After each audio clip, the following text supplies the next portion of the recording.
नमो हरिघन्ताणं नमो सिद्धाणं नमो आयर्याणं नमो उपजायाणं नमो लोये सर्वसगुणम् एषो पंचनमोकारो सर्वपावपणासनो मंगलालं च संवेशि परमं हवै मंगलम् अज्ञानतिमिरन्दानामज्ञानाञ्जनशलाकया नेत्रयोन्मीलितं येन तस्मै श्रीगुरुवे नमः। महादेव्याकुक्षरत्नं शब्दजितवरयात्मजं श्रीराजचन्द्रयहं वन्दे तत्त्वलोचनदायकं प्रभु तत्त्वलोचनदायकम्।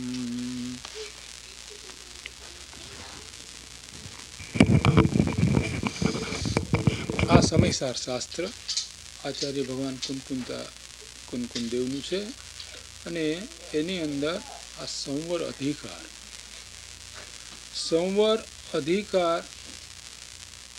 સંવરનો અર્થ થાય છે આશ્રવોનું રોકાવું. આશ્રવનું રોકાવું તે સંવર. આશ્રવ નિરોધો સંવર એવી તત્વાર સૂત્રની અંદર સંવરની વ્યાખ્યા આપવામાં આવે છે. તો એ આશ્રવનો નિરોધ એને સંવર કહે છે. તો આ તો નિમિત્ત અપેક્ષાએ કથન થયું. તો સંવરનો અર્થ બીજો થાય છે કે શુદ્ધાત્માની અનુભૂતિ તે સંવર. અનુભવ થાય આત્માનો તે ક્ષણથી સંવર ચાલુ થાય છે. અને જે સંવર થાય છે, સંવરનો અર્થ થાય છે કે શુભાશુભ જે કંઈ કર્મ છે એ વિતરાગ ભાવ દ્વારા જ એનું આશ્રવણ એટલે કે એનું અવું બંધ થાય. તો વિતરાગ ભાવ કો કે સંવર કો કે શુદ્ધ પરિણતિ કો કે આત્મા અનુભવ કો એ એક જ છે. તો આત્મા અનુભવ વિના સંવર થતો જ નથી. શાસ્ત્રની અંદર પુણ્ય ભાવથી પાપના સંવરની વાત કરવામાં આવી છે. પણ આપણે તો શુભ ને અશુભ બંને ભાવોનો સંવર કરે ત્યારે જ મોક્ષ માર્ગ પ્રગટ થાય છે. મોક્ષ માર્ગની શરૂઆત જ અહીંથી થાય છે. એટલે કૃપાળુ દેવે આત્મસિદ્ધિની અંદર એ વાત સ્પષ્ટ કરી કે વીતો કાળ અનંત જે કર્મ શુભાશુભ ભાવ એ શુભાશુભ છેદદા ઉપજે મોક્ષ સ્વભાવ. એટલે કે શુભાશુભનો જે પ્રતિપક્ષ છે વિતરાગ ભાવ, એ વિતરાગ ભાવ જ્યારે આપણા અંતરમાં પ્રગટ થાય, તમે વિતરાગ ભાવ કહીએ કે સમ્યક દર્શન જ્ઞાન ચારિત્ર ભાવ કહીએ કે સમ્યક દર્શન કહીએ, એ બધી એક જ વાત છે.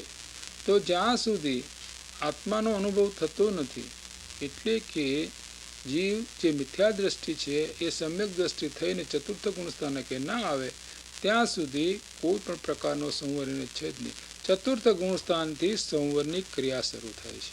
એટલે કે ચતુર્થ ગુણસ્થાનકે પ્રથમમાં પ્રથમ મિથ્યાત્વનો સંવર થાય છે. અને ત્યાર પછી ચારિત્ર મોહનો પણ સંવર થાય છે. તો પ્રથમ મિથ્યાત્વનો જે સંવર એટલે કે મિથ્યાત્વનું જવું અને સમ્યક દર્શનનું પ્રગટ થવું, અહીંથી મોક્ષ માર્ગની શરૂઆત થાય છે. અને જેને સમ્યક દર્શન થાય એનો મોક્ષ થાય ને થાય જ. તો સંવરની શરૂઆત આત્મદર્શનથી જ થાય છે. અને આત્મદર્શન કો એને વિતરાગ ભાવ કો એને સમ્યક દર્શન જ્ઞાન ચારિત્ર કો એને શુદ્ધોપયોગ કો, આ બધા એકાર્થવાચક શબ્દો છે. તો અહીંયા આચાર્ય દેવ સંવર પ્રગટ કેમ થાય, આત્મજ્ઞાન કેમ પ્રગટ થાય, આ સમ્યક દર્શન પ્રેમ પ્રગટ થાય, એની વિધિ આ સંવર અધિકારની અંદર આચાર્ય દેવ સ્પષ્ટતાથી બતાવે છે. તો અહીંયા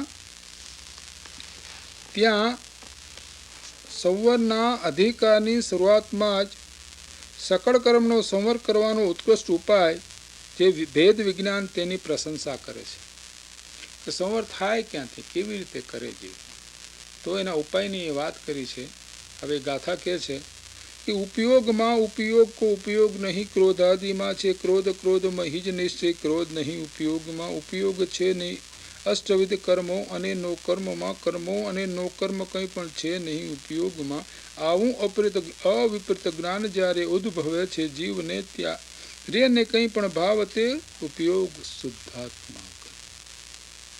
તો આ 3 ગાથાની અંદર આચાર્ય દેવે ભેદ જ્ઞાનની વાત કરી છે કે ભેદ જ્ઞાન દ્વારા જ સંવરની પ્રાપ્તિ થાય છે. અને એટલે આ ગાથાનો અર્થ આપણે કરીએ તો ગાથાત્મક કહે છે કે ઉપયોગ ઉપયોગમાં છે, ક્રોધાદિકમાં કોઈ ઉપયોગ નથી. અને વળી ક્રોધ ક્રોધમાં જ છે, ઉપયોગમાં નિશ્ચયથી ક્રોધ નથી. શું અહીંયા કહ્યું કે ઉપયોગમાં ઉપયોગ છે, એટલે કે આત્મામાં જ ઉપયોગ છે, આત્મામાં જ ઉપયોગ છે. એટલે કે શુદ્ધ પર્યાયરૂપ જે આત્મ તત્વ એમાં જ ઉપયોગ છે. તો ઉપયોગમાં ઉપયોગ એટલે ખરેખર તો અહીંયા 2 વાત છે. ઉપયોગમાં ઉપયોગ 2 રીતે એનું વર્ણન કરવામાં આવે છે કે ઉપયોગ સ્વરૂપ જે શુદ્ધ પર્યાય એની અંદર શુદ્ધાત્મા દેખાય છે. શુદ્ધાત્મા જે છે ત્રિકાળ ધ્રુવ જે જ્ઞાયક ભાવ છે એ શેમાં ઝળકે છે કે શુદ્ધ પર્યાયમાં, શુદ્ધ ઉપયોગની અંદર. એટલે અહીંયા શું કહ્યું કે શુદ્ધ પર્યાય રૂપ જે ઉપયોગ છે એની અંદર આત્મા છે. એટલે આત્મા આત્મામાં છે. બીજી રીતે કહીએ તો આત્મા આત્મામાં છે. આત્મા ક્રોધાદિ કષાયમાં નથી. અહીં શું કહ્યું કે આત્મા આત્મામાં છે, આત્મા ક્રોધાદિ કષાયમાં નથી. કેમ કે ક્રોધાદિ જે કષાય છે એ તો આત્માનું સ્વરૂપ નથી, આત્માના સ્વરૂપની બહાર છે. એ તો જળ ભાવ છે, પરના નિમિત્તે થયેલો ભાવ છે, મોહના ઉદય થયેલો ભાવ છે. એટલે એ આત્માનો સ્વભાવ નથી, આત્મામાં છે જ નહીં. તો ક્રોધ ક્રોધમાં છે, આત્મા આત્મામાં છે, ક્રોધ ક્રોધમાં છે, આત્મામાં ક્રોધ નથી. કેમ કે આત્મામાં ક્રોધ આવી શકે એમ છે જ નહીં. કેમ કે આત્માના સ્વભાવમાં ક્રોધ નથી. વર્તમાન એક ક્ષણિક પર્યાયમાં ક્રોધ થાય વાત જુદી છે. તો અહીંયા એ ભેદજ્ઞાન કરવા માટે કહ્યું કે ભેદજ્ઞાન જેને કરવું છે તેને શું જાણવું જોઈએ કે આત્માનું સ્વરૂપ કેવું છે અને રાગાદી ભાવ અને આગી બીજા પ્રભાવ છે બધા, એનું પરનું સ્વરૂપ કેવું છે. આ બેયનું બરાબર આપણે પહેલાં નક્કી કરવું પડે. શું નક્કી કરવું પડે કે આત્મા અને અનાત્મ તત્વ. અનાત્મ તત્વમાં શું આવે? ક્રોધ, માન, માયા, લોભ આદિ ભાવો આવે. એ ઉપરાંત દ્રવ્ય કર્મ આવે. એ ઉપરાંત આ શરીર આવે. એ ઉપરાંત આ ઘર નગર આદિ બધા. એ બધામાં આત્મા છે નહીં. આત્મા એ બેયથી ભિન્ન છે. તો આ પહેલાં નક્કી કરે કે મારું સ્વરૂપ કેવું છે કે હું તો શુદ્ધ બુદ્ધ ચૈતન્ય ઘન સ્વયં જ્યોતિ સુખ ધામ, બસ આવું મારું પૂર્ણ સ્વરૂપ છે. જે સિદ્ધનું સ્વરૂપ છે, સર્વજીવ છે સિદ્ધ સમ, એવું પૂર્ણ મારું સ્વરૂપ વર્તમાનમાં છે. મારું જે નિત્ય સ્વરૂપ છે એ પૂર્ણ છે. આ મારું સ્વરૂપ છે. બાકી જે બધા ભાવો છે, રાગના, દ્વેષના, ક્રોધના, માનના, માયાના, લોભના, પછી શરીર, ક્યાં સ્ત્રી પુત્ર, ધન દોલત, ઘર નગર આદિ, એમાં કોઈ મારા નથી. આવો નિર્ણય કરે પહેલાં. તો એ વાત અહીં કરી કે ક્રોધ જે છે એ આત્માની પર્યાયની અંદર થાય છે, પણ એ પરલક્ષ્ય થયેલો ભાવ હોવાથી સ્વભાવ ભાવ નથી. તો કહે છે કે ક્રોધ આત્મામાં છે જ નહીં. આત્માના સ્વભાવમાં ક્રોધ નથી. જો જેમ જ્ઞાન આત્મામાં સ્વભાવમાં છે એમ જો ક્રોધ આત્મામાં સ્વભાવમાં હોય તો જેમ જ્ઞાનનો તો કોઈ દિવસ નાશ થાય જ નહીં. જો જ્ઞાનનો નાશ થાય તો આત્માનો નાશ થાય, પણ ક્રોધનો નાશ થાય છતાં આત્માનો નાશ થતો નથી. એનો અર્થ શું થયો કે ક્રોધ છે એ તો મેલ છે. જેમ કપડામાં મેલ જેમ ચોટે એમ એક ક્ષણિક પર્યાય છે અને એનો નાશ થઈ શકે છે. એનો નાશ થતાં આત્માનો કંઈ નાશ થતો નથી. માટે ક્રોધ છે આત્માના સ્વરૂપમાં નથી, આત્માના સ્વભાવમાં ક્રોધ છે જ નહીં. એટલે અહીં કહે છે કે સ્વભાવની દ્રષ્ટિએ કહ્યું છે કે ઉપયોગ આત્મામાં છે અને ક્રોધ આદિ જળ ભાવ ક્રોધમાં છે. એટલે એ જળ ભાવ જળમાં છે, ચેતન ચેતનમાં છે, તો જળ જળમાં છે. જળ ભાવે જળ પરિણમે, ચેતન ચેતન ભાવ કોઈ પલટે નહીં, છોડી આપ સ્વભાવ. તો એ વાત અહીંયા કરી છે કે ઉપયોગમાં ઉપયોગ કો ઉપયોગ નહીં ક્રોધાદિમાં. તો અહીંયા એ વાત કરી કે ઉપયોગ ઉપયોગમાં છે, ક્રોધાદિમાં કોઈ ઉપયોગ નથી. વળી ક્રોધ ક્રોધમાં જ છે અને ઉપયોગમાં નિશ્ચયથી ક્રોધ નથી. 8 પ્રકારના કર્મ, 8 પ્રકારના જે દ્રવ્ય કર્મ છે, એટલે કે જ્ઞાનાવરણી દર્શનાવધિ આદિ, તેમજ નો કર્મ. નો કર્મ એટલે આ શરીર, એમાં ઉપયોગ નથી, એટલે કે એમાં આત્મા નથી. આ શરીરમાં આત્મા નથી, ઉદ્ગળ કર્મમાં પણ આત્મા નથી. એ તો બંને જળ છે, આત્મા તો ચેતન છે. અને ઉપયોગમાં કર્મ અને તેમજ નો કર્મ પણ નથી. અને ઉપયોગની અંદર કર્મ પણ નથી અને નો કર્મ પણ નથી, અને નો કર્મમાં ઉપયોગ નથી. એટલે ઉપયોગ ઉપયોગમાં છે, નો કર્મ નો કર્મમાં છે, દ્રવ્ય કર્મમાં છે, ક્રોધ ક્રોધમાં છે. આમાંના એક પણ ભાવ આત્મામાં નથી.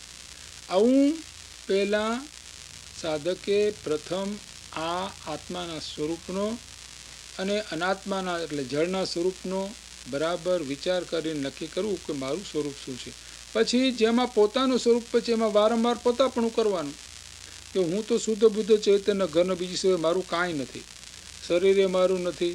રાગ દ્વેષાદી ભાવ જે ક્ષણિક થાય છે, ઘડીકમાં રાગ ને ઘડીકમાં દ્વેષ ને ઘડીકમાં જે શુભ ભાવ થયો, ઘડીકમાં અશુભ ભાવ થાય, એ જે કંઈ મનના ભાવો થાય છે એ મનના ભાવો પણ મારા છે નહીં, શરીર પણ મારું છે નહીં, અને આ ઘર નગર સ્ત્રી પુત્ર આદિ કોઈ મારા છે નહીં. હું તો એક માત્ર આનંદ સ્વરૂપ શુદ્ધ બુદ્ધ આત્મા, નિત્ય ત્રિકાળ, જે ત્રણેય કાર્યો નિત્ય આત્મા હું છું. આમ વારંવાર ભાવના કરવાથી પછી એ ભાવના કરતાં કરતાં કરતાં કરતાં એ ભાવનામાં એકાગ્રતા એટલી આવી જાય કે હું તો શુદ્ધ બુદ્ધ એક શુદ્ધ સદા રૂપી, એમ બોલતા બોલતા એ શબ્દ બોલવાના બંધ થઈ જાય અને ભાવ રહી જાય, અને એ ભાવમાં લીનતા આવતા આત્માનો અનુભવ થઈ જાય.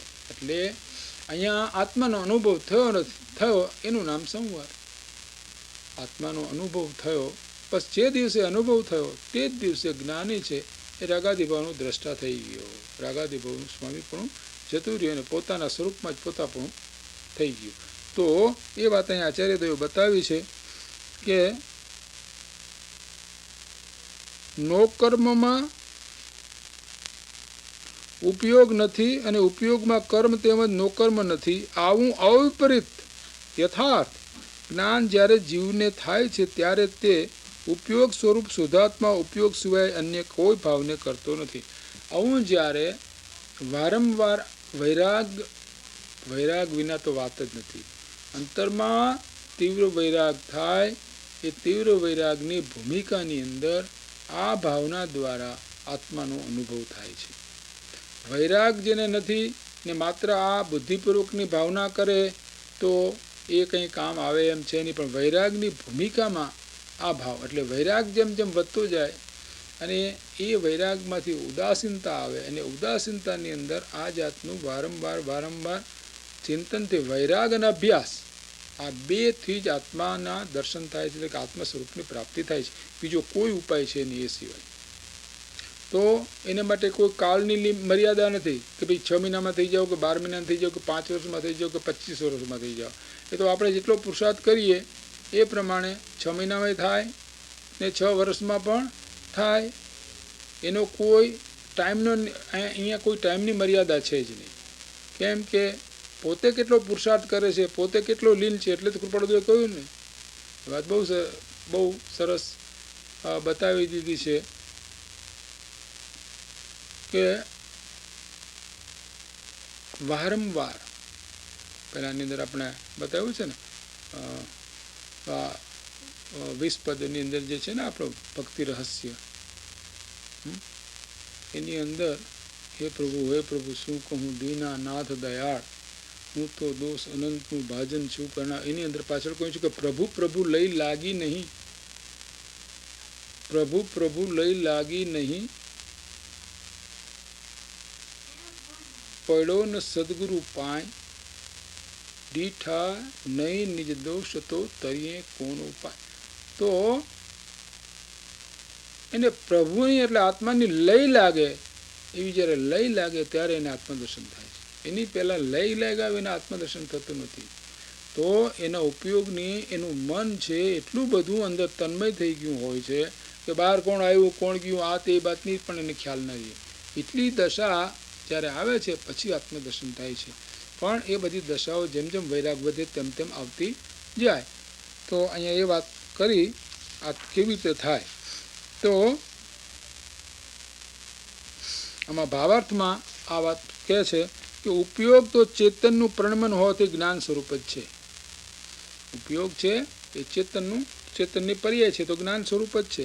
અને ક્રોધાદિ ભાવ કર્મ, જ્ઞાનાવરણાદિ દ્રવ્ય કર્મ, શરીરાદિ નો કર્મ એ બધાય પૂતગલ દ્રવ્યના પરિણામ હોવાથી જળ છે. બસ જળ અને ચેતના બે છે. ઉપયોગના બે અર્થ. એક તો ધ્રુવને એને પણ ઉપયોગ કહેવામાં આવે છે અને એક શુદ્ધ પર્યાયને પણ ઉપયોગ કહેવામાં આવે છે. બેને પણ ઉપયોગ કહી શકો વપરાય છે. તો અહીંયા કહ્યું છે કે ઉપયોગ તો ચેતનનું પરિણમન હોવાથી, અહીંયા પર્યાયની વાત કરી છે. ઉપયોગ તો ચેતનનું પરિણમન હોવાથી જ્ઞાન સ્વરૂપ છે. અને ક્રોધાદિ ભાવકર્મ, જ્ઞાનાવળ દેવકર, શરીર નોકર એ બધા પૂતગલ દ્રવ્યના પરિણામ જળ છે. તેમને અને જ્ઞાનને પ્રદેશ ભેદ હોવાથી અત્યંત ભેદ છે. એ સર્વતા ભિન્ન છે. અહીં તો જરા વિસ્તારથી વાત એટલી કરી કે એને પ્રદેશ ભેદ છે.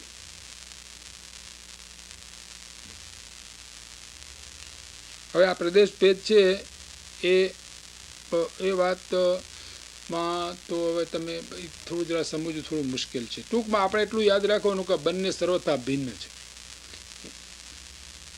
માટે ઉપયોગમાં ક્રોધાદિ કર્મ તથા નો કર્મ નથી અને ક્રોધાદિ કર્મમાં તથા નો કર્મમાં ઉપયોગ નથી. આ રીતે તેમને પરમાર્થિક આધાર સંબંધ નથી. એકને આધારે બીજું, બીજાના આધારે બીજું એવું છે નહીં. દરેકે દરેક સ્વતંત્ર છે. જળ અને ચેતન એ બંને પોતે સ્વતંત્ર છે.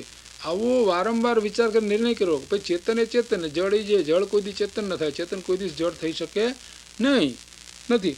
દરેક વસ્તુને પોતપોતાને આધારે પણ પોતામાં જ છે. દરેક વસ્તુ પોતે સ્વતંત્ર હોવાથી પોતાના આધારે જ ટકે છે. એને બીજાના કોઈના આધારની જરૂર નથી. આપણા જીવને જીવતો રહેવામાં કોઈ બીજા સાધનની જરૂર છે નહીં. એ પોતે પોતાના આધારે ટકી રહ્યો છે. એટલે કે કોઈ બીજો જીવ આપણે મદદ કરીને આપણે ટકીએ એવું છે નહીં. અગર તો રોટલો દાળ ભાત શાક ખાઈ તો જ આપણે જીવીએ એવું નથી. આત્મા તો મરતો જ નથી. જીવન તો પછી કોઈને આત્માને કોઈના આધારની જરૂર નથી. એ તો પૂર્ણ તત્વ છે. એ વાત અહીં કહી છે કે માટે ઉપયોગમાં જ છે, ક્રોધ ક્રોધમાં જ છે. આ રીતે ભેદ જ્ઞાન બરાબર સિદ્ધ થયું.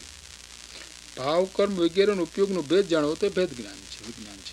આ બેનો ભેદ આપણે બરાબર જાણવો. આખી વાત એક જ છે કે જૈન દર્શનની અંદર એક મુખ્ય વાત છે કે જળ અને ચેતન એ બે અનાદિકાળથી સાથે અજ્ઞાન અવસ્થામાં બે સાથે મળી ગયા છે. એટલે મોટી ભૂલ થઈ ગઈ અને એથી આ સંસાર ચાલુ ને ચાલુ રહ્યો. શું થયું, કેવી રીતે થયું કે પોતે તો છે ચેતન, છતાં આ શરીર મારું, આ ઘર મારું, આ બધું મારું. હવે એનું કોઈથી થાય નહીં અને એનું કરવું છે. તો આ અનાદિકાળથી આ ભૂલ, આનું હું સારું કરું, આનું હું ખરાબ કરું, આને હું મારું, આને હું જીવાડું, એવા ભાવો કરે. આનું આમ કરી નાખવાનું, આનું. હવે એ તો પરદ્રવ્ય, એમાં તો હું કાંઈ કરી શકે નહીં. કોઈ પરદ્રવ્યમાં આત્મા કાંઈ કરી શકે નહીં. દરેકે દરેક દ્રવ્ય પૂર્ણ છે, દરેક દ્રવ્ય સ્વતંત્ર છે. તો એક દ્રવ્ય બીજા દ્રવ્યનું કાંઈ કરી શકે નહીં. આ જૈન સિદ્ધાંતની આ મૂળ વાત છે. અને અનાદિકાળથી કર્મ આપણે લાગેલા છે. એટલે કર્મ એટલે જળ અને આપણે એટલે ચેતન. એટલે જળ અને આ ચેતન એ બે, જળ અને ચેતન એ બેનો સંબંધ અનાદિકાળથી આપણે છે. હવે કામ શું કરવાનું છે કે હવે એ જે જળ છે એને આપણા આત્માથી જુદો કરવાનો છે. બસ. એટલે કે જેમ કપડું અને મેલ, તો મેલા કપડામાં કપડું અને મેલ બેનો સંબંધ થયેલો છે. પણ કપડું કાંઈ મેલરૂપ થયું નથી, મેલ કાંઈ કપડારૂપ થયો નથી. એટલે આ મેલને જો ધોવામાં આવે તો કપડાથી જુદો પડી શકે. એમ આ જળ જે છે એને જુદું પાડવામાં આપણે આવે તો કેવી રીતે જુદું પડે કે પોતે જે રૂપે છે એ રૂપે જ પોતાને માને કે મારું તો સત્વ આટલું જ, મારું બીજું કાંઈ નહીં. ભૂલથી હું માનતો હતો કે આ શરીર મારું, આ રાગ દ્વેષાદી ભાવ બધા મારા, આ ઘર મારું, આ મારું, તે મારું, પણ એ વાત બરાબર છે નહીં. એમ વારંવાર ચિંતનથી એને વૈરાગની ધારા પ્રગટે અને પ્રગટતા આ પ્રમાણે એને ભેદજ્ઞાન દ્વારા પોતે પોતાના સ્વરૂપમાં સ્થિર થતો જાય. ધીરે ધીરે ધીરે ધીરે ધીરે જેમ જેમ એને જ્યારે એમ વસ્તુ થઈ પોતાનું નથી એમ જેને નિર્ણય કર્યો પછી એમાં એને રાગ કેવી રીતે થાય? તો આચાર્યદેવે અહીં દાખલો પહેલાં આપ્યો છે કે ધોબીના કપડાનો, કે ધોબીને ઘેરથી કપડાં હોય, કોઈ બીજાના કપડાં આપણે ત્યાં આવી ગયા, આપણા જેવા જ હોય, અને એ કપડાં આપણે પહેરી લીધા. પછી પેલો માણસ જે છે એનો માલિક એ આપણે ત્યાં આવે અને કહે છે કે તમે આ જે કપડાં પહેર્યા છે ને એ તમારા નથી, તો મારા છે. તો કેમ? કે જો આ ચિહ્ન અમારું નામ લખ્યું છે. તો આપણે કહીએ વાત સાચી જ તારી, બસ આ મારું નથી એવો નિર્ણય થઈ ગયો. પછી એ કપડાં કાઢીને આપવામાં આપણે કાંઈ વાંધો થાય? તરત આપણે આપી દઈએ કે ભાઈ વાત તારી સાચી છે, આ કપડાં મારા છે નહીં, કેમ કે તારું નામ છે, ચોખ્ખું દેખાય છે. તો એવું જાણ્યું પહેરાતા જ્યાં સુધી કપડાં ત્યાં સુધી એ માનતો હતો કે આ કપડાં મારા છે. જ્યારે એને જાણ્યું કે કપડું મારું નથી, કે તરત એ કપડું એને આપવામાં કાંઈ એને મુશ્કેલી પડે નહીં, તરત એ સોંપી દે કે મારું નથી, સોંપી દઉં. એમ જ્યારે આપણે એમ જાણીએ કે આમાંનું કંઈ મારું નથી તો પછી એમાં આપણને રાગ રહીએ નહીં. જેમ એ કપડામાં ધોબીની ઘેરથી આવેલા કપડામાં આપણને રાગ ન રહીએ, કેમ કે આપણું નથી એમ નક્કી થઈ ગયું. પછી આપણે શું રાગ રહીએ? ફટ કાઢીને આપી દઈએ, અને આપી દીધે કે આપણે થોડું દુઃખ થાય. આપણું કપડું માયનું હોય અને કોઈ ધોકો મારીને એ કપડાં લઈ જાય તો આપણને દુઃખ થાય કે ભાઈ મારું લઈ ગયું. પણ આપણું કપડું નથી એમ નક્કી થઈ ગયું પછી એને આપવામાં કોઈ દુઃખ થતું નથી. એમ આત્મા અને અનાત્મા એનો બેનો પહેલાં આપણે નિર્ણય કરવો પડે કે ભાઈ આત્મભાવ શું છે? કે ભાઈ હું તો જ્ઞાન સ્વરૂપ આત્મા, બસ. કેવો? નિત્ય. એવો નિત્ય આત્મા સિવાય મારું કોઈ બીજું સ્વરૂપ, આ બીજું બધું કાંઈ મારું નહીં, એવો આપણે નિર્ણય કરવાનો.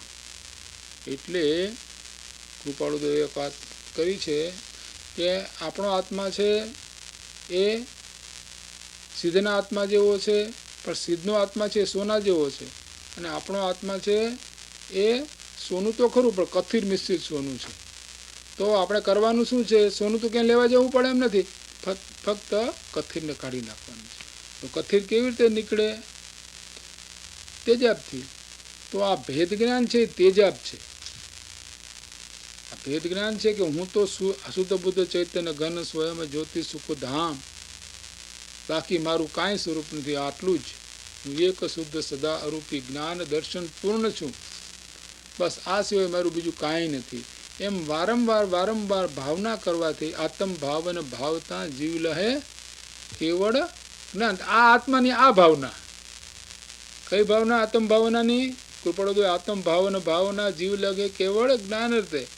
હા, હું દેહાદી સ્વરૂપ નથી, સ્ત્રી પુત્ર આદિ કોઈ મારા નથી, હું તો એક શુદ્ધ અવિનાશી આત્મા છું. એવું વારંવાર આ પ્રકારનું ચિંતન કરવાથી આત્મ સ્વરૂપની પ્રાપ્તિ થાય છે. કૃપાળુદેવ બહુ સ્પષ્ટ લખ્યું છે. આનું નામ આત્મ ભાવના. લોકો રોજ આત્મ ભાવનાની માળા કરે, પણ આત્મ ભાવના કોને કહેવી? આ આત્મભાવનાને. આ આત્મ ભાવના કે હું આ છું ને આ નથી, હું આજ એ બીજું કાંઈ હું નહીં, એવી ભાવના એ આત્માની ભાવના થઈ. આત્માની આ ભાવનાથી સમ્યક દર્શન પ્રગટ થાય અને પછી ઠેઠ કેવળ જ્ઞાન પણ પ્રગટ થાય. તો આ આત્મ ભાવના કહેવામાં કૃપાળુદેવ કહે છે આત્મ ભાવના.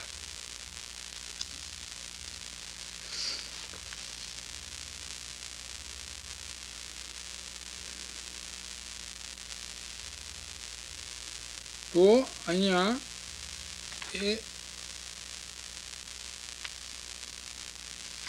એક કળશ છે 126મો. એમાં બહુ સ્પષ્ટ વાત કરી છે આચાર્ય દેવે.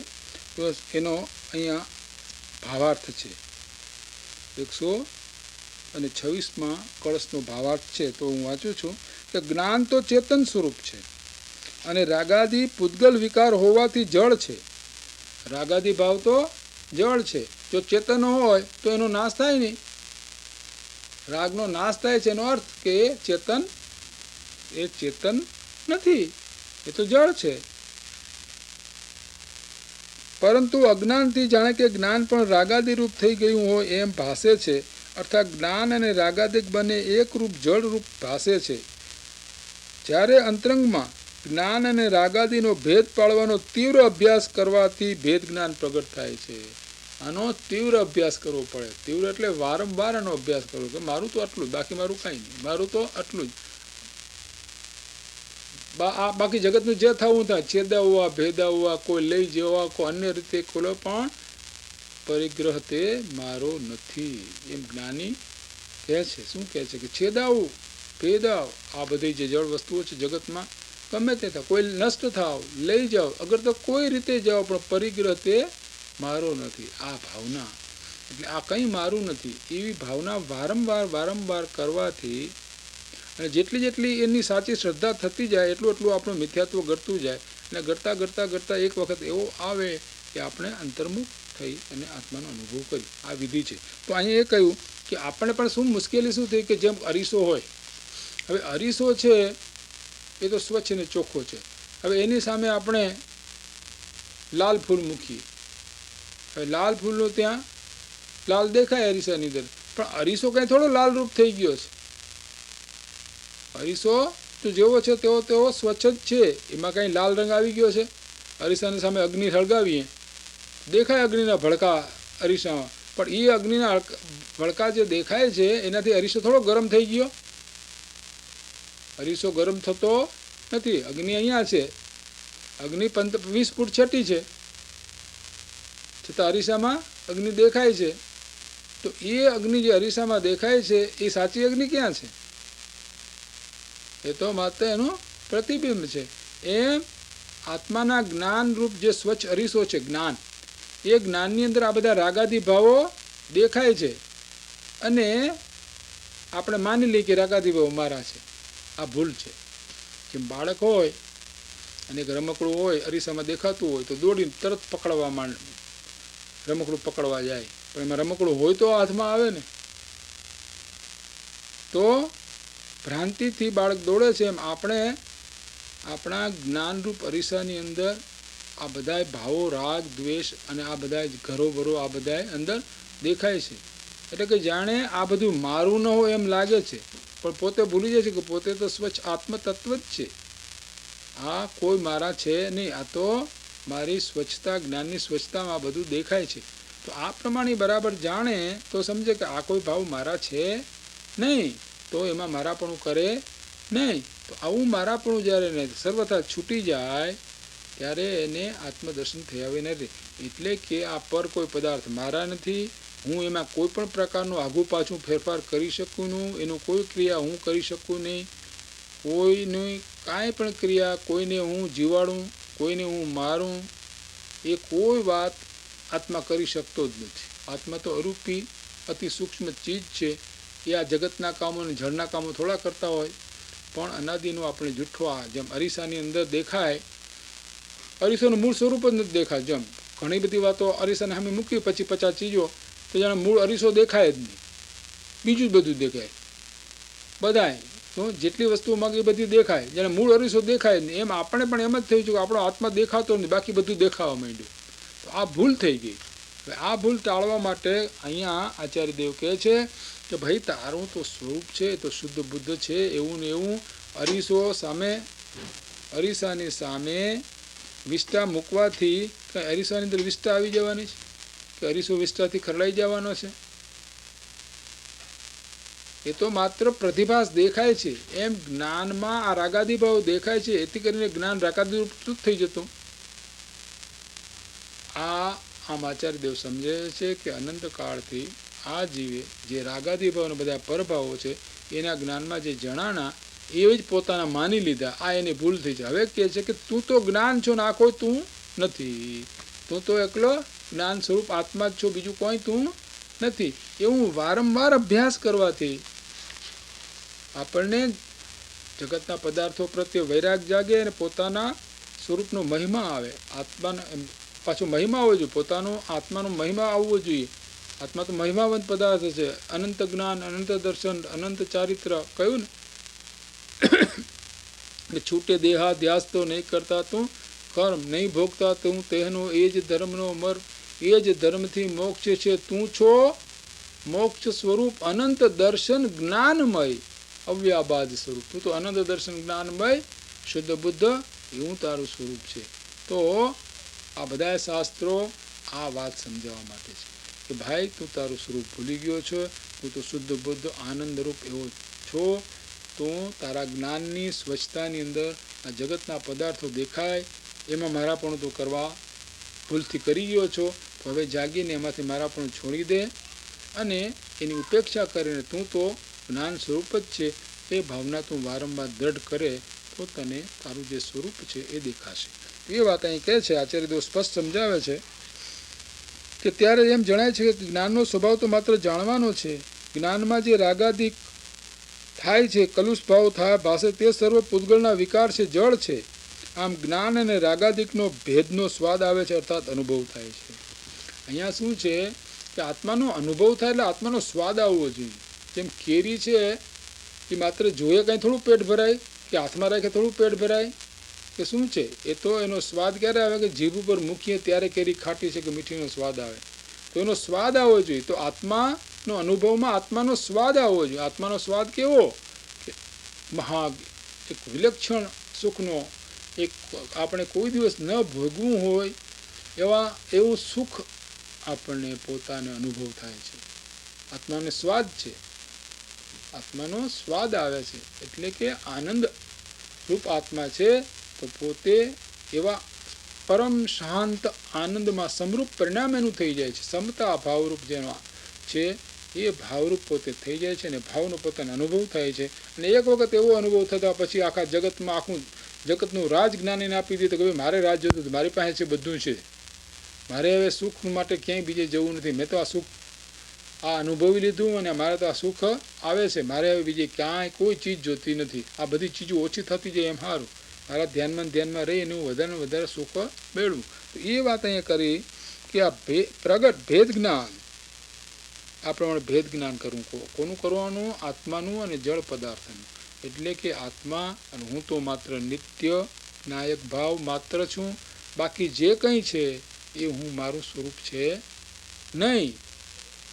આમ વારંવાર અભ્યાસ કરવાથી પોતાના આત્મામાં પોતાપણું કરતાં એક દિવસ અંદર ડૂબકી લાગી જાય અને પોતાના આત્માનો અનુભવ એને થઈ જાય. તો આત્માની જેમ નજીક આવે તેમ થોડી થોડી એની સુગંધ આવવા માંડે. અનુભવ પહેલાંય જેમ જેમ આપણે બગીચાની નજીક જઈએ તો આપણે સુગંધ આવે ને, બગીચામાં ગયા તો ઘણી સુગંધ આવે, પણ બગીચાની પાસે પહોંચીએ તો આપણે સુગંધ આવે. તેમ જેમ જેમ આપણે આત્માની પાસે પહોંચીએ છીએ તેમ તેમ એની સુગંધ આપણને આવે. એટલે આપણે શાંતિનો અનુભવ થોડો થાય. તો આ પ્રમાણે ભેદ જ્ઞાન દ્વારા અહીંયા પહોંચાય છે. ભૂલ શું થઈ ગઈ છે? બે જળ ચેતનને આપણે એક માની લીધા છે. હું જ્ઞાન પણ હું કરું, ખાઉં પણ હું, શરીરની ક્રિયા પણ હું કરું, આ ઘર નગર બધાના કામો હું કરું, છોકરાને ભણાવું, આ કરું, તે બધું કામ હું કરું. એમાં એક કામ આત્મા કરી શકતો નથી. આત્મા તો કાં તો બે જ કામ કરે, કાં તો અજ્ઞાન અવસ્થામાં રાગદ્વેષ કરે ને કાં તો જ્ઞાન અવસ્થામાં પોતાના સ્વરૂપનો ભાવ કરે. ત્રીજું જગતનું કોઈ કામકાજ કરે, હાથ હલાવો, ઊંચો કરો, તેવું કોઈ આત્મામાં તાકાત નથી. આત્મા હાથ તો જળ છે, એ જળનું કામ ચેતન ન કરે, પણ અનાદિનો અભ્યાસ થઈ ગયો એટલે આ બધા કામો હવે એટલે ભેદ જ્ઞાન કરાવીને શું કહે છે કે અહીંથી હું કાંઈ ન કરી શકું જગતના કોઈ પણ પદાર્થનું.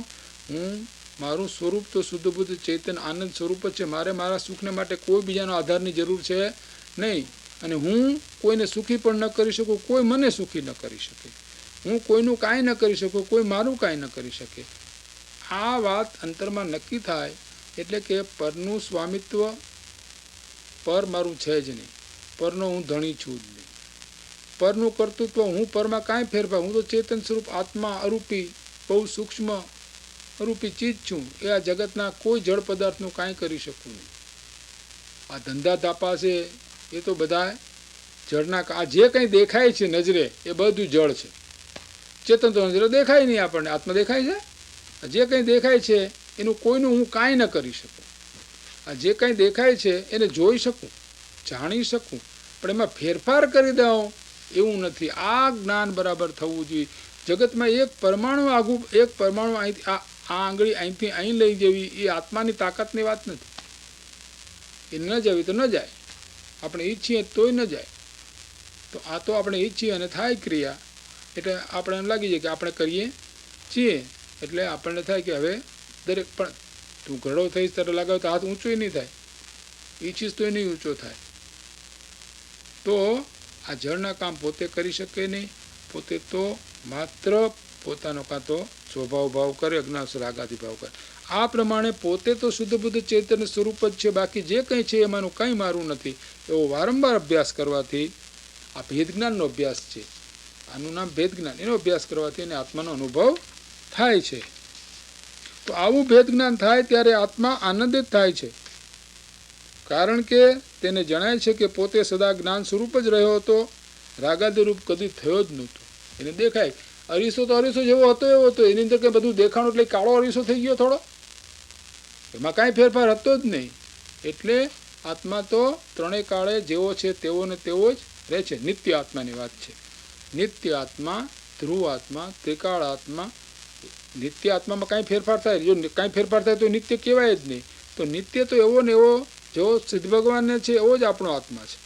એમાં નિત્ય એ આત્મામાં કંઈ ફેર નથી. પણ વર્તમાન એની અવસ્થાની અંદર સિદ્ધની પર્યાય જે છે અવસ્થા છે એ શુદ્ધ છે, અને સંસારની અવસ્થા રાગાદી રૂપ છે. પણ એથી કરીને રાગાદી થતાં કંઈ આત્મા રાગાદી રૂપ નથી થઈ ગયો. આત્મા તો જેવો છે તેવો છે. કથિર ભળવાથી કંઈ સોનું કથિર રૂપ નથી થઈ ગયું. સોનું તો સોનું જ રહ્યું છે, કથિર કથિર રહ્યું છે. હવે કથિર આપણે કાઢવું છે તો તેજાબ નાખવો પડે.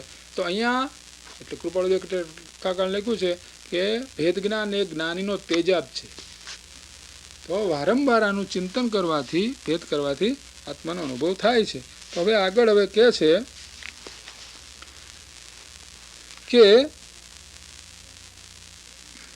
આ રીતે ભેદ જ્ઞાન જ્યારે જ્ઞાનને અણુમાત્ર પણ વિપરીતતાથી નહીં પમાડતું થકું અવિચળ પણ રહે છે, ત્યારે શુદ્ધ ઉપયોગાત્મકપણા વડે જ્ઞાન કેવળ જ્ઞાનરૂપ જ રહેતું થકું જરા પણ રાગ દ્વેષ મોહ રૂપ ભાવને કરતું નથી. તેથી ભેદ વિજ્ઞાનથી જ શુદ્ધ આત્માની ઉપલબ્ધિ થાય છે, અને શુદ્ધ આત્માની ઉપલબ્ધિથી રાગ દ્વેષ મોહનો અભાવ જેનું લક્ષણ છે એવો સંવર થાય છે.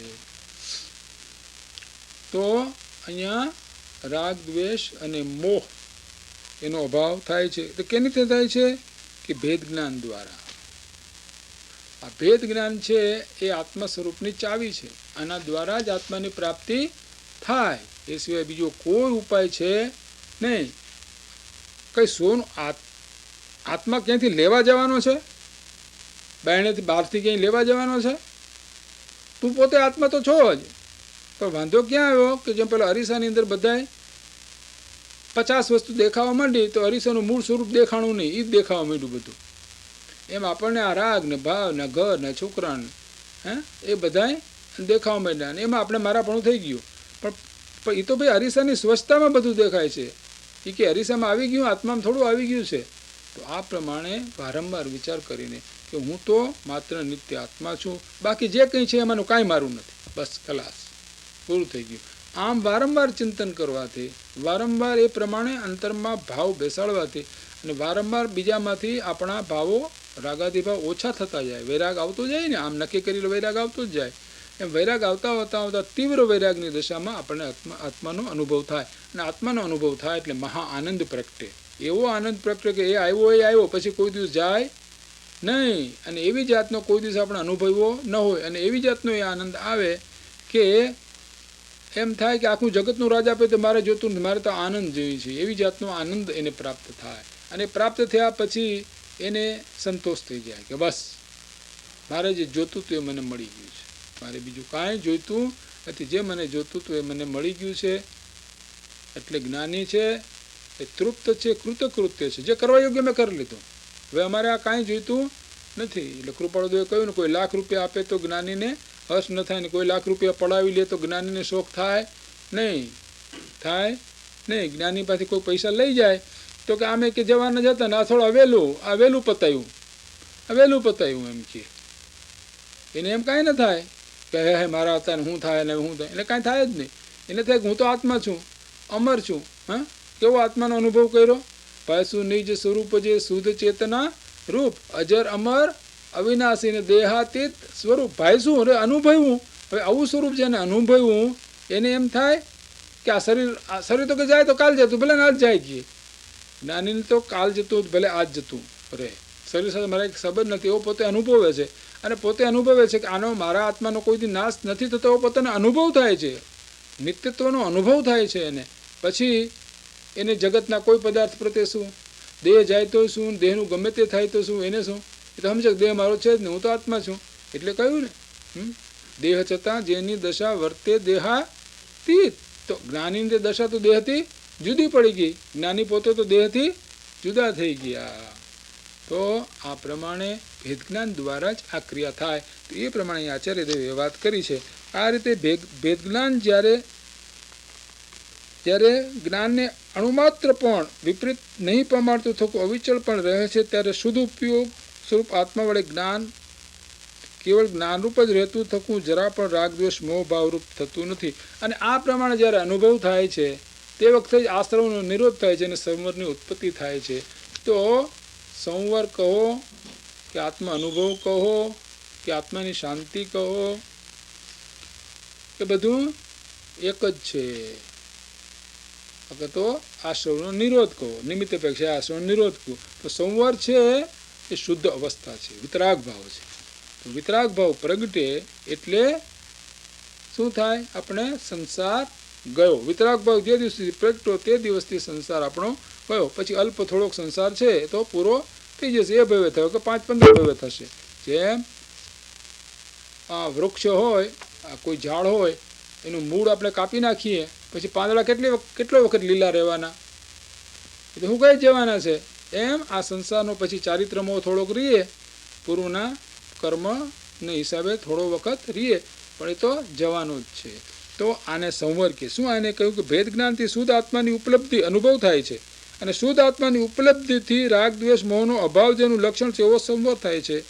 શુદ્ધ આત્માની ઉપલબ્ધિ તે સંવર છે. શુદ્ધ આત્માનો અનુભવ તે જ સંવર છે. શુદ્ધ આત્માનો અનુભવ ન થાય ત્યાં સુધી સંવર થાય નહીં. શુભ ભાવથી અશુભનો સંવર થાય, પણ શુભ ને અશુભ બે ભાવનો સંવર થતો નથી. માટે વિતરાગ ભાવ છે અને અહીંથી જ મોક્ષની શરૂઆત થાય છે. આ પહેલું પગથિયું છે, અહીંથી મોક્ષની શરૂઆત થાય છે. તો અહીંયા પછી આ ગાથા 184-85 ની અંદર વાત કરે છે કે જેમ અગ્નિ તપ્ત સુવર્ણ પણ સુવર્ણ ભાવ નહીં તજે, તેમ કર્મ ઉદય તપ્ત પણ જ્ઞાની ન જ્ઞાની પણ તજે. જીવ જ્ઞાની જાણે આમ પણ અજ્ઞાની રાગ જ જીવ ગણે, આત્મ સ્વભાવ અજાણ જે અજ્ઞાન તમ આચ્છાદને. હવે અહીંયા એક દાખલો આપે છે કે હવે જ્ઞાન આત્મજ્ઞાન તો થયું, પણ આત્મજ્ઞાન થવાથી હજુ કેવળ જ્ઞાન નથી થયું, હજુ તો શરૂઆત થઈ. હવે પ્રયોજ્ઞાન તો હજી ધીરે ધીરે એને પ્રગટ થશે. તે વખતે એને ઉદયો બીજા આવે. જેમ ભગવાન મહાવીરને ચંડકોશિયાનો આવ્યો, પછી સંગમદેવે કેટલાય ઉપસર્ગ કર્યા, એ બધું એવા આપણને એવા દુઃખના પ્રસંગો જ્ઞાનીને આવે, પણ એને જ્ઞાનીને દુઃખ આપતા નથી.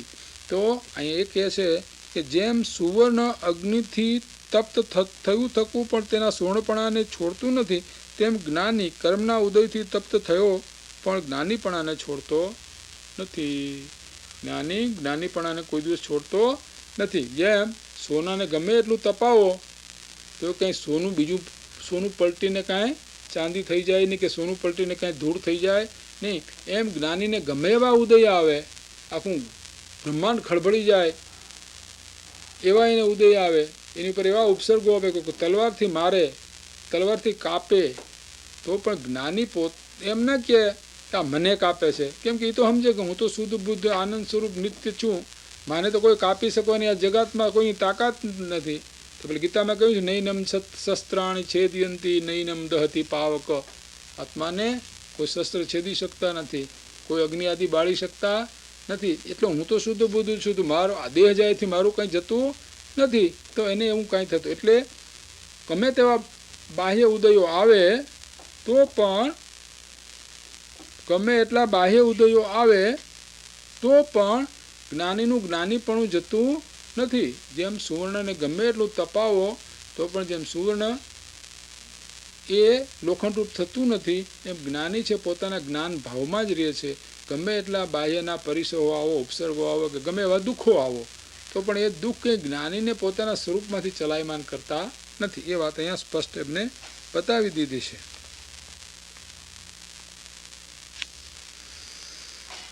અને અજ્ઞાની જે છે તે અજ્ઞાન અંધકારથી આચ્છાદિત હોવાથી આત્માના સ્વભાવને નહીં જાણતો થકો રાગને જ આત્મા અનુભવે છે. અજ્ઞાની છે જેને આત્માનો અનુભવ નથી, એ તો રાગ તે મારો, દ્વેષ તે મારો, હું હોશિયાર, આ તે બુદ્ધિ મારી, હું આવો, હું મોટો હોશિયાર, આ બધી વાતો અજ્ઞાની કરે છે. કેમ કે આત્માનો અનુભવ નથી. રાગ કરે કે મેં કેવો આમ રાગ કર્યો, કેવું કર્યું, એમ કેટલા પૈસા કમાણો, આ કર્યું, આમ કર્યું, તેમ કર્યું, એ તો બધા અજ્ઞાની કરે. જ્ઞાની એવું કંઈ કરતા હોતા નથી. તો અહીંયા આ વાત સ્પષ્ટ કરવામાં આવી છે. હવે અહીં કહે છે ગાથા 186ની અંદર કે જે શુદ્ધ જાણે આત્મને તો શુદ્ધ આત્મા જ મેળવે, અણશુદ્ધ જાણે આત્મને અણશુદ્ધ આત્મા તે લહે. શુદ્ધ આત્માને જાણતો અનુભવતો જીવ શુદ્ધ આત્માને જ પ્રાપ્ત થાય છે. હવે આ જ્ઞાની છે એ શુદ્ધાત્મા રૂપ થઈ ગયા છે. તો હવે એને તો પોતાના શુદ્ધાત્માની પ્રાપ્તિ વધારે વૃદ્ધિ એની શુદ્ધિમાં થતી જાય છે અને આત્માનું વિશેષ એનો અનુભવ થતો જાય છે. પણ જે અનશુદ્ધ આત્મા છે એટલે અજ્ઞાની પોતાને જે રાગાદી ભાવરૂપ માને છે, શરીરરૂપ માને છે, એ અજ્ઞાની જે છે એ તો આત્મા કંઈ દેખતો નથી, એ તો શરીર આદિને જ પોતાનું રૂપ માને છે. તો એ અણશુદ્ધને પોતે અશુદ્ધ છે, તો અશુદ્ધમાં જ પોતાપણું કરીને પોતે અશુદ્ધ જ થઈ રહ્યો છે. તો આ પ્રમાણે અહીંયા વાત કરી કે આચાર્ય દેવ કહે છે, અહીંયા એક બહુ સરસ શ્લોક આપ્યો છે 127મો. તો કહે છે કે જો કોઈપણ રીતે તીવ્ર પુરુષાર્થ દ્વારા ધારાવાહી જ્ઞાનથી શુદ્ધ આત્માને નિશ્ચળપણે અનુભવ કરે તો આ આત્મા જેનો આત્માનંદ પ્રગટ થતો જાય છે એવા આત્માને પરપરિણતિના નિરોધથી શુદ્ધ આત્માને જ પોતે પ્રાપ્ત કરે છે. તો અહીંયા વાત કરી કે આ જ્ઞાન, આ જે જ્ઞાન છે, જ્ઞાન કોક આત્મા કો બધું એક જ છે. તો એક વખત આત્માની પ્રાપ્તિ જેને થાય છે એને ધારાવાહી પછી શુદ્ધિ થતી જાય છે. તો આ વાત અહીંયા સ્પષ્ટ કરી છે. અને હવે પાછી આ વિધિ વિશેષતાથી બતાવે છે. શેની વિધિ વિશેષતાથી બતાવે છે? ભેદ જ્ઞાનની. શું કહે છે કે પુણ્ય પાપ યોગથી રોકીને નિજ આત્મને આત્મા થકી દર્શન અને જ્ઞાને કરી પરદ્રવ્ય ઈચ્છા પરિહરી જે સર્વસંગ મુક્ત ધાવે આત્મને આત્મા વડે નહીં કર્મ કે નો કર્મ ચેતક ચેતતો એકત્વને એ આત્મધ્યાતો જ્ઞાન દર્શન મય અનન્યમય ખરે બસ અલ્પકાળે કર્મથી પરિમુક્ત આત્માને વરે. હવે અહીંયા કહે છે કે આવો આત્મા જેને આત્માની પ્રાપ્તિ થાય છે ધીરે ધીરે પોતાની શુદ્ધિ વધારી અને પૂર્ણ આત્માને એટલે કે પૂર્ણ પરમાત્મા રૂપ થઈ જાય છે. પહેલાં એ બહિરાત્મા હતો, પછી આત્મજ્ઞાનની પ્રાપ્તિ થઈ એટલે અંતરાત્મા થયો અને અંતરાત્મામાંથી એ પરમાત્મા થયો એટલે પૂર્ણ થયો. ભગવાનનું જેવું સ્વરૂપ છે એવું સ્વરૂપ એને પ્રાપ્ત કર્યું. તો અહીંયા એની વિધિ કહે છે કે આત્માને આત્મા વડે, એક વાત બહુ સ્પષ્ટ કરી દીધી કે આત્માને આત્માથી જ પ્રાપ્ત કરાય. બીજું કોઈ આત્માને પ્રાપ્ત કરવાનું બીજું કોઈ સાધન નથી. આત્માને પ્રાપ્ત કરવા માટે આત્મા જ જોઈએ. એટલે કે આત્માની શુદ્ધ પર્યાય, આપણો શુદ્ધ મન, શુદ્ધ ઉપયોગ, એના દ્વારા જ આત્માની પ્રાપ્તિ થાય. બાકી બીજી કોઈ રીતે પ્રાપ્તિ થતી નથી. આત્માને આત્મા વડે પુણ્ય ને પાપરૂપ શુભાશુભ ઉપયોગથી રોકીને, શુભ ને અશુભ બેને રોકવાના. એટલે એમ આપણે કીધે રોકાય છે, અહીંયા સ્થિર થઈ આત્મામાં એટલે આ રોકાઈ ગયા. બોલવામાં તો આવે કે શુભ અશુભ બેને રોકીને, કે શુભ ને અશુભ કંઈ રોકાતા નથી, પણ આપણે આત્મામાં જઈએ એટલે શુભ અશુભ રોકાઈ ગયા. આપણે આ ઓરડો છોડીને બીજા ઓરડામાં ગયા એટલે આ ઓરડો છૂટી ગયો. કોઈ એમ કે આ ઘર છોડી દો, આ ઘર છોડી દો એનો અર્થ હું બીજા ઘરમાં ગયા એટલે આ ઘર છૂટી ગયું. એમ આત્મામાં જઈએ એટલે શુભાશુભ ભાવ બધા છૂટી જાય. તો અહીંયા કહ્યું, શું કહ્યું કે આત્માને આત્મા વડે બે પુણ્ય પાપરૂપ શુભાશુભ યોગથી રોકીને દર્શન જ્ઞાનમાં સ્થિત થયો થકો અને અન્યની ઈચ્છાથી નિવર્તો. અને હવે એને કોઈ ઈચ્છા રહી નહીં, જગતના કોઈ પદાર્થોની ઈચ્છા રહી નહીં કે ભાઈ મારે તો કાંઈ જોતું હતું. હવે એને બધા જગતના પદાર્થ નિવૃત્ત થઈ ગયું. કારણ કે પોતાને જે બેહદ સુખની પ્રાપ્તિ અને જે હદ રહિત જે શાંત સુખ હતું, હદ રહિત એટલે કે સતત ચાલુ, ક્યારે બંધ ન થાય એવું. હજુ તો ચોથે ગુણસ્થાન કે જે સુખ પ્રાપ્ત છે એ થોડું છે. ઝીણી ધારાથી, જેમ ઝીણી ધારાથી આપણા મોઢાની અંદર કોઈ ઝીણી ધારાથી સ્વાદ આવે એમ છે, પણ હજી એને પૂર્ણ તૃપ્તતા તો પૂર્ણ પ્રાપ્ત થાય ત્યારે થશે. તો અહીંયા હવે શરૂઆત થઈ ગઈ છે, શરૂઆત થઈ ગઈ છે. ટોકીને જે આત્મા સર્વસંગથી રહિત થયો થકો. કયા સંગથી? સર્વસંગ એટલે રાગનો સંગ, દેહનો સંગ, દ્રવ્યકર્મનો સંગ, આ જગતના બધા સંગથી રહિત થઈને આત્માને આત્મા વડે ધ્યાવે છે. એટલે કે પોતાનો જે ઉપયોગ છે એ આત્મામાં સ્થિર કરે છે. ધ્યાવે છે એટલે ધ્યાન કરે છે. શું કરે? ધ્યાન એટલે એકાગ્ર કરે છે. કોને? પોતાના મનની એકાગ્રતા. એ મન તીવ્ર એકાગ્ર થાય એટલે કે આત્મામાં તરત ઉપયોગ એકાગ્ર થાય અને મન બાજુમાં રહી જાય છે અને ઉપયોગ અંતરમાં પહોંચી અને આત્માને અનુભવી લે છે. કર્મ અને આ પ્રમાણે એ પોતે આત્માના ધ્યાન દ્વારા પોતાને ચેતે છે, એટલે કે પોતાના સ્વરૂપને અનુભવે છે. તે આવો જેને આત્માનો અનુભવ થાય છે તે જ્ઞાન દર્શનમય અને અન્યમય થયો તકો અલ્પકાળમાં જ સમગ્ર કર્મથી મુક્ત થઈને પરમેશ્વર થઈ જાય છે, પૂર્ણ પવિત્ર થઈ જાય છે. તો અહીંયા આ પ્રમાણે કેવી રીતે પ્રાપ્ત કરો આત્મા એની વિધિ આપણને બતાવી. અને હવે પાછળ જે શ્લોક આવે છે એમાં એ બહુ સ્પષ્ટ કરે છે. હવે પૂછે છે કે સંવર કયા ક્રમે થાય છે તેનો ઉત્તર કહે છે. હવે સંવર છે એના પણ પ્રકાર છે, તો એ વાત અહીં કહેવામાં આવે છે. હેતુ અભાવે જરૂર આશ્રવ નિરોધ જ્ઞાનીને બને, આશ્રવ ભાવ વિના વળી નિરોધ કર્મ તણો બને. કર્મો તણા જ અભાવથી નો કર્મનું રોધન બને, નો કર્મના રોધન થકી સંસાર રોધન બને. હવે અહીં તો ક્રમ બતાવ્યો છે. શું? 130 ગાથામાં રાગાદિના હેતુ કહે સર્વજ્ઞ અધ્યવસાનને, મિથ્યાત્વને, અજ્ઞાન અવૃત્તિ ભાવ તેમજ યોગને. હવે આ જે સંવર થાય છે ને એનો ક્રમ હોય છે કે પહેલાં મિથ્યાત્વનો સંવર થાય, એટલે કે ચોથે ગુણસ્થાને કે મિથ્યાત્વનો સંવર થાય. પાંચમે ગુણસ્થાને કે જ્યારે આવે ત્યારે 2 કસાયનો અભાવ થાય. ચોથે ગુણસ્થાને કે 1 કસાય અંતાનુબંધી કસાયનો અભાવ થાય. પાંચમે ગુણસ્થાને કે દેશ વિરતિ ભાવ આવે છે અને 2 કસાયનો અભાવ થાય. છઠ્ઠે સાતમે ગુણસ્થાને કે 3 કસાયનો અભાવ થાય અને વિરતિ ભાવ એને આવે છે. વિરતિ ભાવ એટલે કે ત્યાં સાધુપણાની પ્રાપ્તિ થાય છે અને હવે ફક્ત એક જ કસાય બાકી રહે છે. અને 12મે ગુણસ્થાને કે બધાય કસાયનો અભાવ થાય છે. એટલે આ પ્રમાણે ક્રમે ક્રમે શુદ્ધતી, આત્માની શુદ્ધતા વધતી જાય છે. એ ક્રમ અહીં બતાવ્યો છે. તેમના હેતુઓ સર્વદર્શીઓએ મિથ્યાત્વ, અજ્ઞાન, અવૃત્તિભાવ અને યોગ એ 4 અધ્યવસાય કયા છે. કોના? આશ્રવના. આશ્રવનું કારણ શું? તો કે મિથ્યાત્વ, અજ્ઞાન, અવૃત્તિભાવ અને યોગ એ આશ્રવના કારણ છે. તો આ આશ્રવના કારણનો નિરોધ થાય છે અને જ્ઞાની જ્યારે પોતે આત્માનો અનુભવ કરે છે ત્યારે આ મિથ્યાત્વનો અભાવ થઈ જાય છે. એના જેમ જેમ એનો અભાવ થઈ જાય છે અને જેમ પૂર્ણ જ્ઞાન પ્રગટ થાય છે ત્યારે બધા આશ્રવનો નિરોધ થઈ જાય છે. એટલે 12મે ગુણસ્થાને કે સમગ્ર આશ્રવનો નિરોધ થઈ જાય છે. આશ્રવનો નિરોધ થઈ એક યોગ રહે છે 13મે ગુણસ્થાને કે એ તો એક સમય માત્રનો. એટલે બધા આશ્રવનો નિરોધ થઈ જાય છે એક યોગ સિવાયના 13મે ગુણસ્થાને કે. તો જ્ઞાનીને આશ્રવભાવ વિના કર્મનો પણ નિરોધ થઈ જાય છે.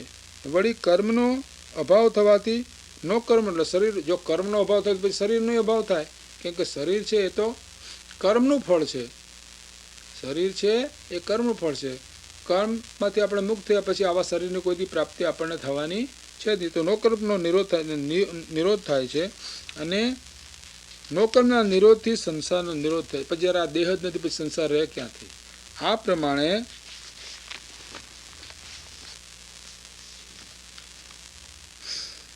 હવે અહીંયા ભાવાર્થની અંદર ફરી આ વાતને સ્પષ્ટ કરે છે કે જીવને આ જે ભાવાર્થ છે એ ગાથા 130, 31 અને 32 એ ત્રણનો અહીં ભાવાર્થ કહેવામાં આવે છે કે જીવને જ્યાં સુધી આત્મા અને કર્મના એકપણાનો આશ્રય છે, ભેદ વિજ્ઞાન નથી, ત્યાં સુધી મિથ્યાત્વ, અજ્ઞાન, અવિરતિ અને યોગ સ્વરૂપ અધ્યવસાનો વર્તે છે. અધ્યવસાનથી રાગદ્વેષ મોહરૂપ આશ્રયભાવ થાય છે. આશ્રયભાવથી કર્મ બંધાય છે. કર્મથી શરીરાદિ નો કર્મ બંધાય છે અને નો કર્મથી સંસાર થાય છે. તો આ પ્રમાણે સંસારી જીવને તો મિથ્યાત્વ છે તો મિથ્યાત્વથી કર્મ બંધાય અને કર્મ બંધાય તો કર્મના ઉદયથી શરીર પ્રાપ્ત થાય અને શરીર પ્રાપ્ત થાય એટલે એને સંસારની પ્રાપ્તિ થાય. હવે જો આ મિથ્યાત્વ ટળે તો સંસારનો અભાવ થઈ જાય. તો એ આગળ કહે છે, હવે કહે છે પરંતુ જ્યારે તેને આત્માનો અને કર્મનો ભેદ વિજ્ઞાન થાય છે કે આ કર્મ એટલે આ રાગાદી ભાવો બધા અને આ નોકર્મ શરીરાદ એ બધાથી પોતે જુદો પડી જાય છે. હું તો એ નથી, મારું એ સ્વરૂપ નથી. મારે અત્યાર સુધી તો મેં ભૂલથી એમાં બધામાં મારાપણું કર્યું પણ આ તો કોઈ મારું છે જ નહીં, કોઈ દિવસ મારું થઈ શકે એમ છે જ નહીં. આ શરીર મારું કોઈ દિવસ કોઈનું શરીર થયું, બધા પોતપોતાનું બધા શરીરો મૂકીને ગયા છે, કોઈ પોતાનું શરીર ભેરું લઈને ગયું જ નથી. આમ સ્પષ્ટ છે. તો એ વાત એને સ્પષ્ટ બેસી જાય એટલે પછી એને કોઈમાં પોતાપણું લાગે નહીં. પછી કામ કરે, જગતના કામો છે કરે પણ એમાં રસ બસ એને કાંઈ ન હોય. સમજે કે હું તો આત્મા છું, મારે તો મારા આત્માનું કરવું, બીજું કાંઈ કરવું નથી.